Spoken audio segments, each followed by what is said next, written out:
कथा इस तरीके से है कि एक लकड़हारा होता है, वो रोज की तरह जंगल में लकड़ियां काटने जाता है, क्योंकि उसका जो है अपने घर का चूल्हा भी उसी से लकड़ियों से जलता है। तो वो रोज की तरह नियमित तौर पर लकड़ियां काटने जाता है और वो अपने पेड़ के ऊपर एक बैठ रहा होता है और लकड़ी काट रहा होता है। शाम बहुत हो जाती है, उस समय वो लेट पहुंचता है उस दिन, और रात हो जाती है।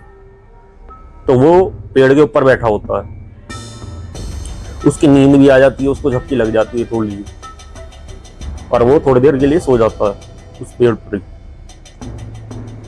थोड़ी देर बाद वो जब उठता है तो वो देखता है एक व्यक्ति किसी लाश को खींच करके लेकर के आ रहा है, और उसने बड़ी बड़ी मालाएं डाली हुई हैं गले में, और खोपड़ियां ले रखी हैं कपाल, और जो है वो तांत्रिक है कुल मिलाकर, और वो किसी की एक मृत लाश को लेकर के आया। तो वो लाश को जो है रखता है और अपनी जो भी क्रियाएं हैं वो करता है, और उसके ऊपर बैठता है और साधना करने लगता है। तो वो वह करने लगता है। तो जब वह करने लगता है, वो मंत्र जो है कर रहा होता है कोई भी, तो वो मंत्र लकड़हारे के कान तक भी पहुंच जाता है कि ये मंत्र कर रहा है। लकड़हारा बहुत तरीके से उसको देख रहा होता है कि मैं भी देखूं ये सब चीजें है क्या, ये क्या करता है यहाँ पर। और वो डर भी रहा होता है कि अगर मैं नीचे उतरूंगा तो मुझे कुछ कहना दे, तो इसलिए वो भी डर के मारे भी ऊपर बैठा रहता है, लेकिन उसको सब कुछ देख रहा होता है ये क्या कर रहा है। तो वो तांत्रिक जो है वो मंत्र को जप रहा होता है उसके ऊपर बैठ करके, सबके ऊपर बैठ करके, और जपते जपते जपते जपते जपते जपते एक समय ऐसा आता है कि भाई सामने से एक शेर आ जाता है जब तांत्रिक वो मंत्र को जप रहा होता है। और उसके बाद में उस शेर जो है वो उस तांत्रिक को खा करके चला जाता है, लेकर के चला जाता है अपने साथ, खा लेता है सारा। तो लकड़हारा जब वो शेर चला जाता है उस तांत्रिक की लाश को लेकर के, और जो दूसरी वाली लाश है उसको, जो दूसरा वाला सब है उसको छोड़ करके चला जाता है, तो लकड़हारा नीचे उतरता है।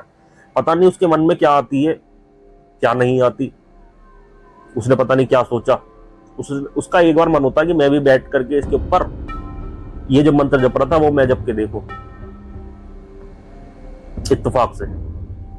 तो वो बैठा और उसने 5 बार वो मंत्र जपा, जैसे वो तांत्रिक कर रहा था बिल्कुल वैसे ही उसने बैठा वो उसी के ऊपर, और ये 5 बार उसने मंत्र जपा। देखा कि महाकाली उसके आगे प्रकट हो गई, और वो बड़ा भयभीत हो जाता है महाकाली को देख करके, क्योंकि महाकाली का वह स्वरूप उसको तो बिल्कुल ऐसा लगता है कि दिल उसका फटने वाला है और पूरे शरीर से प्राण उसके निकलने वाले हैं। तो जब बाद में माँ थोड़ी सी उसको जो है हंस करके थोड़ी सी शक्ति प्रदान करती हैं, तब वो थोड़ा सा नॉर्मल स्टेज में आता है, जब उसको दिव्य चक्षु प्रदान करती हैं तब वो थोड़ा नॉर्मल स्टेज में आता है।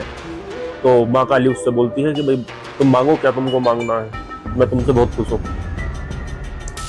तो वो लकड़हारा पहले सोचता है, फिर वो बोलता है माँ बस मैं तो ये चाहता हूँ कि मेरे एक प्रश्न का आप उत्तर दे दें। तो माँ बोलती है हाँ बताइए आपको क्या उत्तर चाहिए। तो बोलता है कि तांत्रिक जो आपका भगत लग रहा था, जिसने आपकी मालाएं डाल रखी थी और जो मंत्र जाप आपका कर रहा था, ना जाने कितने टाइम से वो कर रहा होगा, ये सब चीजें वन में रह रहा होगा और ये सब चीजें कर रहा होगा, उसको तो एक शेर आकर के खा के चला गया। और मैं जो कभी आपका चित्र भी नहीं देखा, सिर्फ कभी ना कभी घर में पूजा करी ना कभी कुछ करा, और मैंने सिर्फ 5 बार ये मंत्र पढ़ा और मेरा ऐसे हो गया, तो ये कैसा पक्षपात है। तो देवी माँ बोलती हैं हंस करके कि इस दुनिया में कोई भी चीज अकारक नहीं होती, कुछ ना कुछ उसका मीनिंग होता है। तुमने पूर्व जन्म में, देवी उसको दिखाती है, तुमने पूर्व जन्म में कुछ इसी तरीके से साधना की थी, और तुमको भी ये साधना का क्रम होता है कि भाई शेर आता है और खा करके चला जाता है। तो तुम्हारे पिछले जन्म में लकड़हारे तुम्हें भी जो है इसी तरीके से शेर खा करके चला गया, लेकिन तुम्हारे 5 मंत्र जाप बाकी रह गए थे। तो इस जन्म में जब तुमने ये फिर से क्रिया करी, 5 जैसे ही बोले, तो मैं तुम्हारे आगे प्रकट हो गई। और अब वो जो तांत्रिक है, अब उसके कम से कम 100 जाप रह गए। अब अगले जन्म में जब वो 100 जाप पूरे कर लेगा तो मैं उसको भी दर्शन दे दूंगा। इस कथा का उद्देश्य क्या है? कोई भी चीज अकारक नहीं है।